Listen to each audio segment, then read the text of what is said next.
Alright, hey guys, Monk here. I am doing a commentary on a free-for-all video for my friend, Rushy.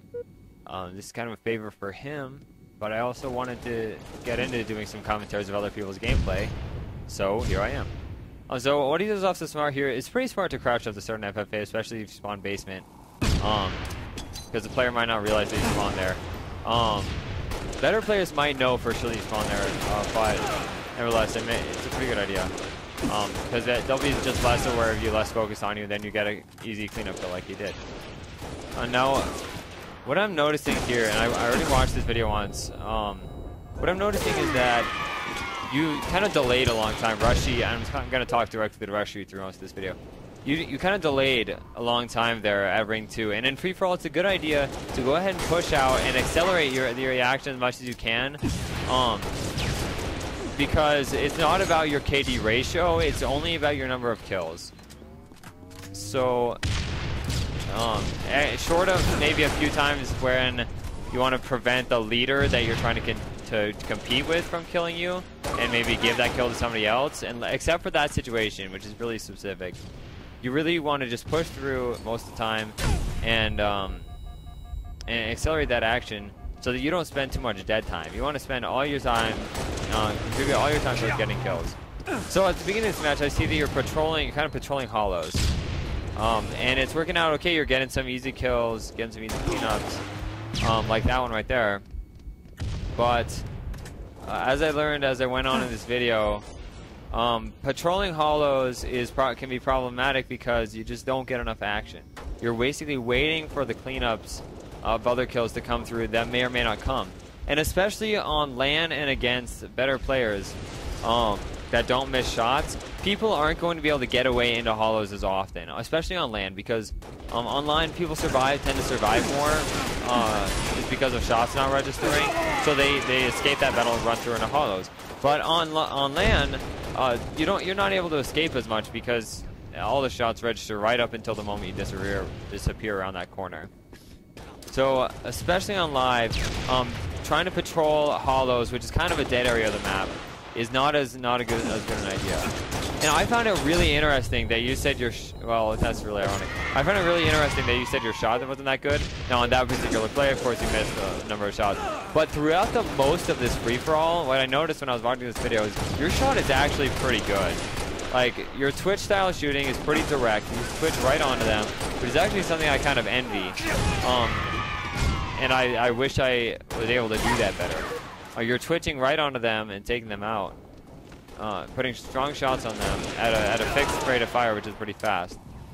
The only thing is sometimes your twitches go off, which is the only negative part. But for the most part, I think your shot's actually pretty good. Your shot should not be the main thing you're worrying about. I think the main thing you need to worry about is your map positioning. Like right here, you're on lights, and you hugged lights instead of maybe pushing in a ring 2. Because pushing in a ring 2 gives you a lot more cover and a lot more options. From ring 2, you can go up either lift, red or blue. You can push through to bottom gold lift. You can put shots on landings, which is really great for cleaning up kills.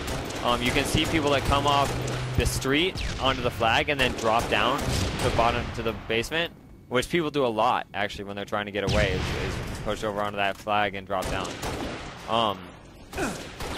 So ring 2 is a much better place to be than lights because you can control your angles, and that is a big thing is being able to control your angles, and it's one of the other things I want to talk about after watching this video the first time.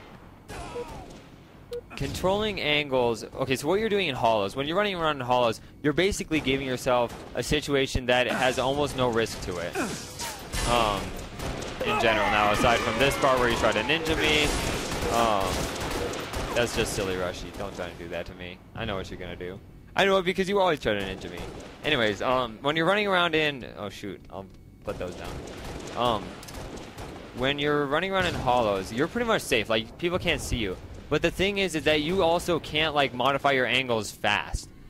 Optimally, you want to be in places where you can modify the angles that you have on the rest of the map on a momentary basis. So 1 second you're shooting at a landing, and the next second you're shooting at a bridge, and in between those two, you just strafe a little bit one way or the other, a foot or two to the left, foot or two to the right, or forward or backwards, and you know that by doing that, you're cutting off an angle that they'll be able to see you at, that the first place or second place might have been able to see you at. So you're shooting landing at first, and you're controlling your angle so that the person on a bridge can't see you. And then, once you're done shooting landing, then you modify your angle so that the person on landing couldn't see you anymore, or anybody that comes to landing can't see you. And instead, you can only see the person on the bridge. So you want to be in places where you can control your angles on a momentary basis, rather than in holos where I mean, there's not really many angles from holos, except maybe shooting from like holos to landings. But other than that, it's pretty clear like where it can see you and where it can't.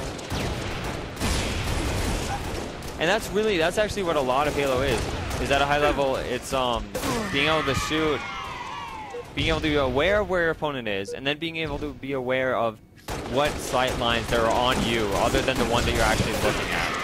You do a good job right there switching back to that target to clean up that kill, because otherwise you won't get a kill out of that situation. That's a good play.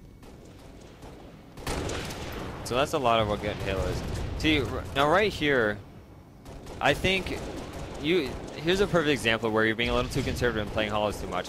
You back into holos, and during this time, there's a lot of kills and deaths going on the map. You may get an easy kill there, but if you would push out on the bridge, in that space of time, you probably could have gotten at least 2 kills, or at least had the opportunity to get 2 kills. So, you really got to give yourself more opportunities to get kills. And right there, you probably could have just gone ahead and backed around that corner instead of trying to keep backing up to the back of holos. But that's something you'll learn. Most of this stuff is just stuff you'll learn with specific, or with tons of gameplay.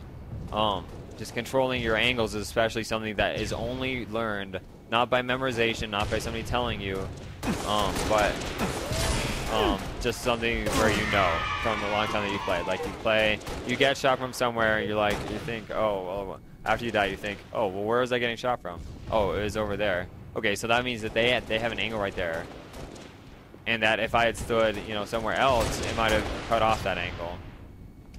So just keep playing, but the big contrast between holos and like landings in this open side of the map, it might not be learned automatically.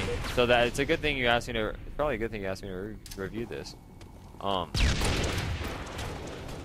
See right here, you're focusing on this guy in basement, and then if he's in basement, he probably just spawned, so he probably has nades. So dropping down into that blind place where it's really nadeable is probably a bad idea. So now here you're rank 2. That's a good 5. See right there, nading that might not be the best play, because if you'll notice what Knight did there, what the yellow guy did there, he went in the corner sideways, like he strafed into the corner without turning and looking that way. So when somebody strafes into the cover, then that often means they're right about to pop back out. You can sometimes read people's intentions by the way they're facing as they actually enter the corner. So if they enter the corner and as they're entering, they're facing like some other direction to run, that probably means they're gonna run that way. But if they strafe into the corner sideways, then that probably conveys an intent to pop back out, because they don't want to aim onto the street and then aim back right when they pop back out. They just want to pop back out.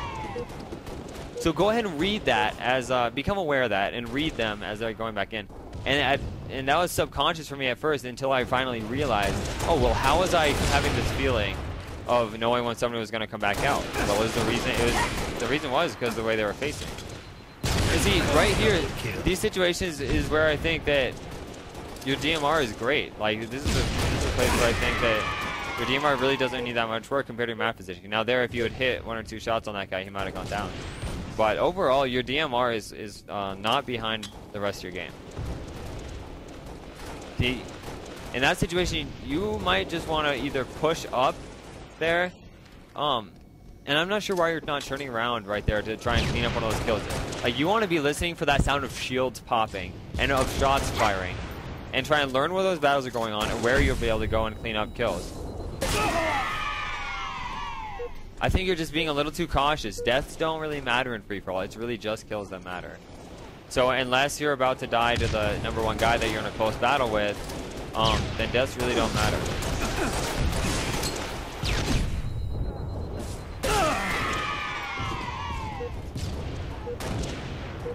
Another great thing about free-for-all is the ability to watch your radar, and you can get better at this by playing like any default playlist that has radar in it. Remaining. Because a lot of MLG players might play just solely a lot of MLG, but I became really good at watching radar before I ever started playing MLG, because I started playing MLG like really late in my game span. And when I'm in a game with radar, a lot of the time I'm watching my radar more than I'm actually watching my screen. Like, it's only when I actually need to shoot that I'm watching my screen a lot of the time. The rest of the time I'm literally staring at my radar to see where people are.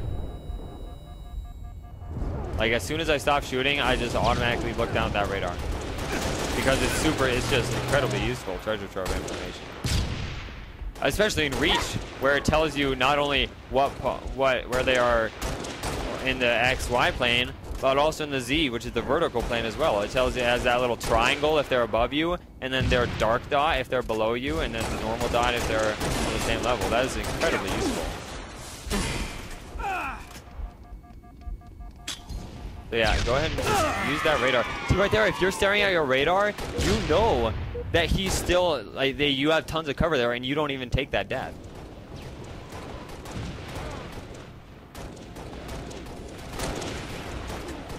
See, Bridges is actually a great place. If you like to patrol holos and clean up fields, I think Bridges is a better place to patrol than holos. Because Bridges is a place where you can control your angles, you can move out, put shots on landings, come back in, get people that are on flag. You have tons of angles from Bridges, because you can move from ring 3, drop down to ring 2. You have ways to get away. Bridges is an incredibly versatile place in the map. Now we're sitting in ring 1. You waited for your shields to recharge, and you waited maybe even a little longer after that. And that's a big example of how it's helpful to just push out, because there were battles going on while those shields were recharging. Even if your shields are recharging, you might be able to push out, get a kill in one of those battles. Even if you take a death, that's still one more point that you have.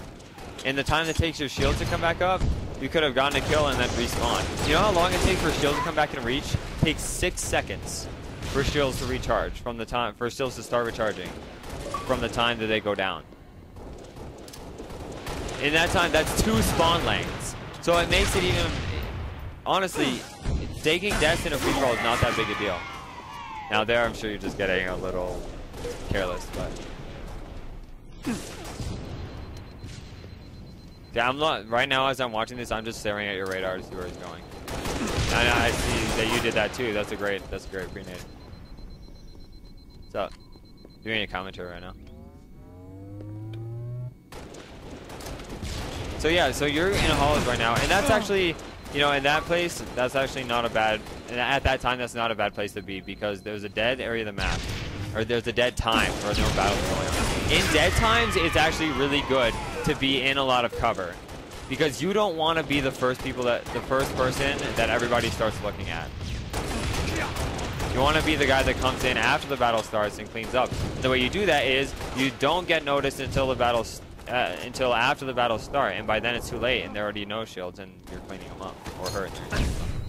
Now there, I think you spent too long trying to come through. If you would hug that corner, that's a sick ninja.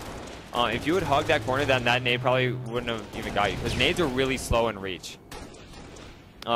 Nades in reach are intended to be used to flush people out of cover rather than in the heat of battle. They travel so slow, and their behavior is just really unpredictable. They bounce, well, it's pretty predictable, but they bounce really high, which makes it hard to use them in the heat of battle, and it makes it easier to just push through them. It's right in the middle of that happening.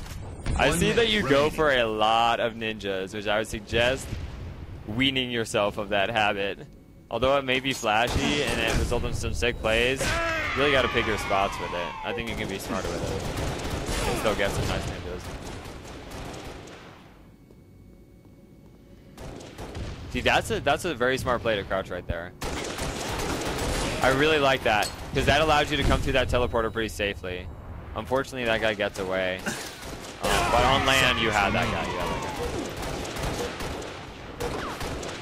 One thing I noticed earlier is you closed in for a bash when a guy was one-shot and you were full shields instead of just shooting him. And I think usually closing in for a bash is something you don't want to do if you're up in the battle, because that gives them the opportunity, especially in free for all, that gives them the opportunity to take your shields down and then make you one shot for somebody else to clean up. Instead, if you just keep your distance, the most they can do is like 1 or 2 shots worth of damage, as long as you hit your shots, which you will as time goes on. So that's about it. Obviously, this game's over. But overall, if I had a couple of pieces of advice, I would say that you really want to push out of holos, just give yourself more opportunities by pushing into the action more often, and being able to control the angles on the map instead of playing it really safe and taking fewer deaths. Instead of taking fewer deaths, get more kills. That's the solution. And that's all I have to say, guys. Hopefully this video is helpful. Like and subscribe, because I'll be doing some more gameplays at a later date. Peace out.